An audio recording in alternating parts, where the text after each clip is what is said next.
Hello chess friends and welcome to your Out of Chess channel and welcome back to the FIDE Grand Prix in 2022. So we're now in the super finals between the two top grandmasters Levon Aronian and Hikaru Nakamura. So yesterday they have finished their classical time format chess games, and which meant now that they had to play these two additional tiebreak games, which are rapid games, and we're now in the game 2 of the tiebreaks because the first game ended with a beautiful win by Hikaru Nakamura. Levon Aronian made a huge mistake in the endgame stage, lost the game with the black pieces. Now Levon Aronian had to win the game in order to make it to the later stage of the tournament, in order to maybe force the Armageddon game. So let's check out now what happened in the game 2. Really beautiful game it was here. Levon Aronian opened with the move e4. We have now e5 by Hikaru, knight to f3, knight to c6, bishop to c4, and after bishop to c5 we have the Gioco piano on the board. So we have now castling, knight to f6, we have rook to e1, protecting of course the e4 pawn, and now here d6 by Hikaru Nakamura. Here Levon prepares this central breakthrough with the move d4, and you could maybe try some ideas of bishop to g4 to pin the knight, but this problem I think is very solvable with this idea. h3 you could play here, for instance, if you play bishop to g4, then we could try h3, then you could try bishop to h5, and now it's time to play a very important move, d3. With this move you're allowing yourself here to play knight to d2, then knight to f1, knight to g3. You could get rid of this pin without further messing up your pawn structure with the move g4. I think this maneuver is very important because I think you should be familiar with his pinning ideas of black. So as I said, so far nothing special. After move c3, here Hikaru doesn't want to play the spinning line. He's trying now to hide his bishop on a7. So after move a6 we have now d4 immediately by Levon Aronian, bishop to a7, and now h3. Now when we have the tension around the square d4 and e5, you don't want to allow your opponent now to pin you, so that's why now h3, a prophylactic move, is very important here for white. So here castling was played by Hikaru, bishop to e3, coordinating simply here all of the pieces around the square d4 where basically the battle is. So we have now h6 by Hikaru, and now bishop to b3. Now we're trying some maneuvers, bishop to c2, maybe queen to d3, sort of a battery if something gets opened, if maybe the center gets opened, then with e5 breaking through and maybe even deliver some checkmates on h7. This could be also an idea. So this maneuver on b3 is also common in Rui Lopez games and also here in the Italian opening. So here rook to e8 played by Hikaru, we have knight to d2, and now bishop to d7. Here if you want to take, it's actually not so good because I think we can proceed here. If you, for instance, e takes d4, c takes d4, you can maybe try to take knight takes e4, but now with knight to e4, rook to e4, I think the rook gets a little bit endangered with move bishop to c2. You have to step back with the rook, and now with queen to d3, the game I think becomes very unpleasant here for black. We can also notice that black is lacking in defenders. Black doesn't have piece defenders in front of the king, so it would be, I think, a very risky choice now to play the game like this. Even queen to d2 ideas are working, I think, with some sacrificing tactic motifs here, bishop to h6 maybe. So as I said, from this point on I think white will have a beautiful tactical game on the board. So as I said, Hikaru probably considered this move but didn't want to risk anything. He played now a normal move, bishop to d7. So we have now queen to b1. Now it's a deviation from standard stuff. Most of the times we're trying queen to c2, queen to d3. This move queen to b1 is basically doing the same. We want to place the queen on d3 and we want to have our rook connection, but the important part about this move queen to b1 instead of queen to c2 is if you, for instance, get cleared somehow, e takes d4, c takes d4, then the knight is not attacking the queen on c2. So this is sort of an idea here by Levon Aronian to spice up the game in a different way. So as I said, on the square c2, maybe the queen could be endangered with the knight on b4 move. So here after move queen to b1, we have queen to e7. What Hikaru is trying to do is now to keep the tension in the center of the board. No one wants to take, because if for instance black takes, let's see, if you take, e takes d4 here, then of course c takes d4, and you allow your opponent to have this very nice center in the you have this pawn center, the pawn on d4, the pawn on e4, and I think you would be very unsatisfied with black position, I think, when you face such a powerful center. So what you don't want to do also here from white's perspective, you don't want to pass through with some d5 ideas. If you do that, okay, you get the tempo, knight to e7 will happen, but you're blocking out your light square bishop. You don't want to also clarify the situation here in the center, because even if you try some different ideas, even if you tried maybe d takes e5, d takes e5 is perfectly fine. The position gets more and more static in the center, so nothing dramatically changed. As I said, knight to b2, here bishop to d7, queen to b1, no one wants to touch anything in the center, queen to e7, and now a3 here by Levon Aronian. He's also trying now queen to a2, would be I think also a very nice battery. So we have now queen to f8, which was now a very nice maneuver here by Hikaru Nakamura.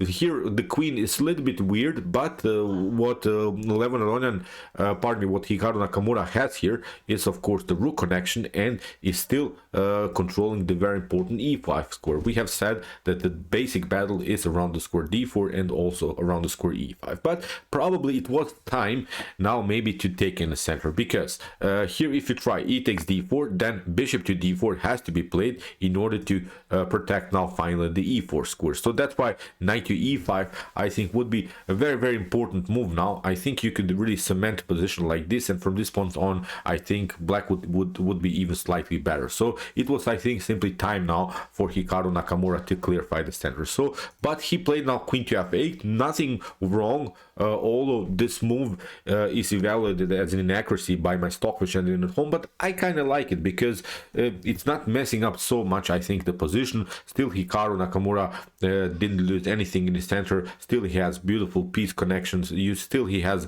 a piece set up, a really good piece set up. All of these pieces are I think on natural squares, bishop perfectly fine, bishop on d7 perfectly fine, rooks are connected. So as I said, really I think it was a beautiful maneuver. This is rapid chess, you cannot of course play the most precise moves that are suggested by top ended. So as I said, queen to f8 perfectly fine. So queen to d3, we have b5 here by Hikaru Nakamura. Many times in the Italian game and also in the Ruy Lopez, black is trying now an expansion on the queen side, which is perfectly fine. Rook from a to c1, and now knight to a5, kicking away the bishop. We have bishop to a2, and finally c5. Also standard maneuver in the Italian game, also in the Ruy Lopez. Now finally this expansion on the queen side is working here for white and for black. And finally here Levon Aronian plays I think it's a passive move. He played now the move b3.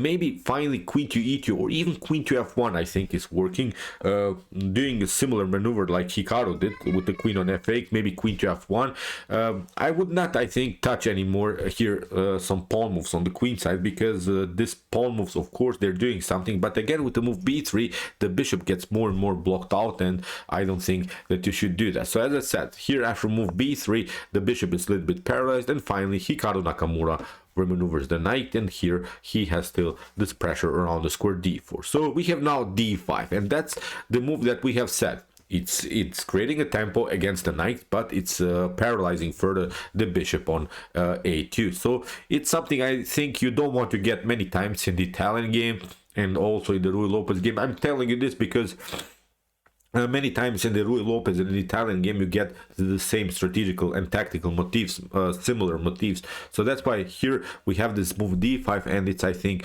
blocking too much out now.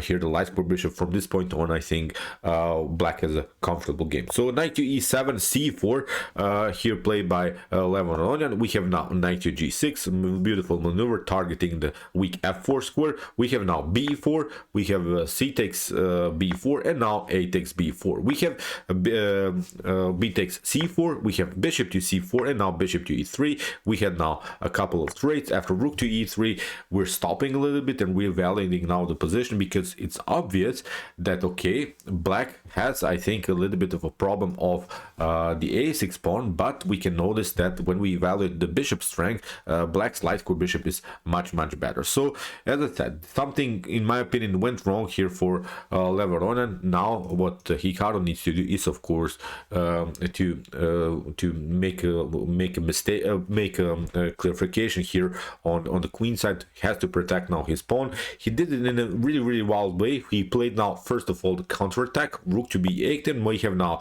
queen to a3, further attacking the a6 pawn. I think you can immediately take. It's, I think, playable because okay, maybe black will also take, but I think with in the near future, by maneuvering the bishop and then getting the knight on c4, you could at least target the weak d6 square. But as I said, this was not what Levon Aronian played. He played now the move queen to a3. He tried to protect first his pawn on b4, and now we have queen to d8, getting the queen into the game. Taking out immediately is not so good because the queen is on the a file, so you don't want to get pinned by some minor pieces by the rook. So as I said, so far taking out on a6 is not a possibility. So we have now bishop to f1, and we have now one of the critical moments that I think could have been really wild. Here Hikaru Nakamura played bishop to b5, but actually he could have gone into this line a5.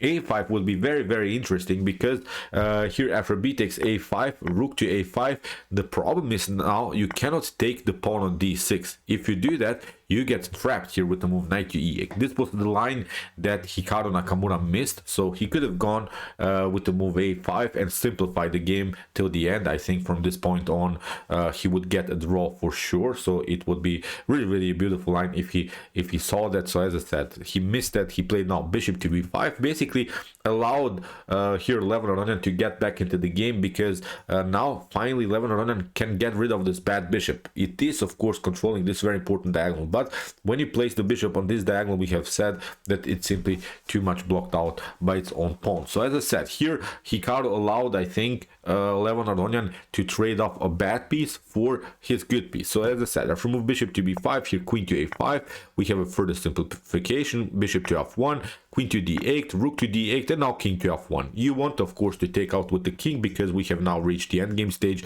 Now the king has of course a clear path. We want to include now the king into the endgame. So we have rook from d to b8, rook to b3, rook to b5, knight to e1. This is now an equal game. The only way to, I think, make a win here is if your opponent makes a huge blunder. So these are top grandmasters, so as I said, they're trying to get a further simplification, but the simplification is not working for Levon because he needed a win. So as I said, he had to spice up the game somehow. He had to complicate the game somehow. After move knight to e1, knight to e8, we have knight to d3. So far a good maneuver, and now f5 here by Hikaru, creating of course this very important space advantage on the king side. f3, we have f takes e4, f takes e4, and now knight to f4. This is a very nice move, I think, by Hikaru, because after knight to f4, e takes f4, we can notice now that white is left a little bit here with the weakness with this backward pawn on e4. So far good choices by Hikaru Nakamura, and with the move g5, Hikaru can connect his pawns on the king side, and we'll have now a 3 versus 2 pawn majority on the king side, which is very important. So you can create a pass pawn on a distant pass pawn on the king side. So when it comes to the endgame stage, if you clear everything, for instance, if you remove now the rooks, if you remove all of these knights off the board, then black would have a comfortable game because he can create always this distant pass pawn on the king side. So as I said, good endgame technique here by Hikaru Nakamura. King to e2, rook to b8, further pressuring the b4 pawn. We have a rook to b1, knight to f6, king to f3. You could maybe try here rook to a1, counter-attacking.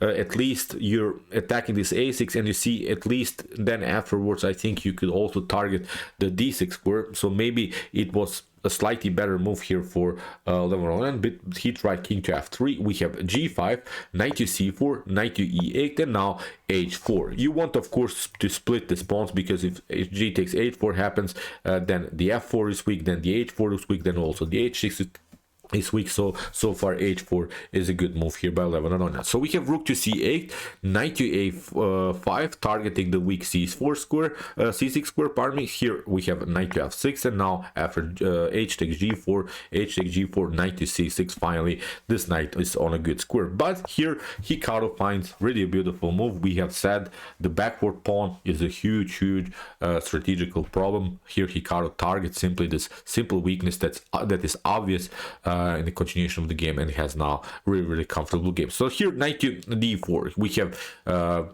we have now this move g4, very nice move here by Hikaru. King to f4, and now after rook to e4, Hikaru gets his pawn back, and after king to f5, we have rook takes d4, king takes f6, and what we have gained here is now really a simplified endgame, where I think black can always get a draw, because first of all, this is a weakness, also this is a weakness. So here Hikaru Nakamura has a clear draw. So in order to spice up the game here, Levon Aronian tried rook to after rook to d5, he tried to include now the rook into the game, but here Hikaru finds a beautiful move, rook to h5, we have rook to f4, and now after move rook to h6, we have now really a wild position, because this move rook to f4 now was a huge mistake. The only way maybe to get a draw is to play rook to g6. King to g6 would be a drawish position. You can do some perpetuals, rook to g5, rook to h5, but in order to spice up the game here,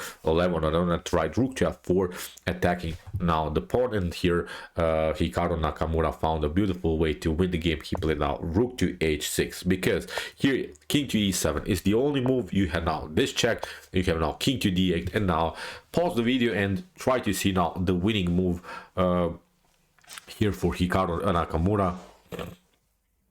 Try to see now the best continuation.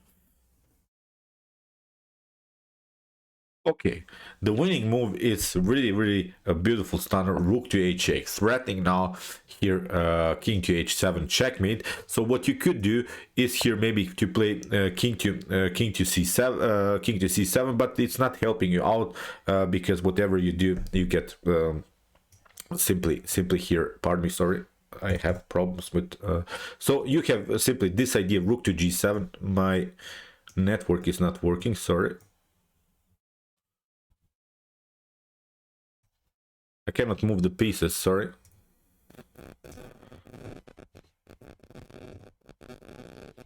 Okay, let's go back to this. Sorry about that. I had some troubles.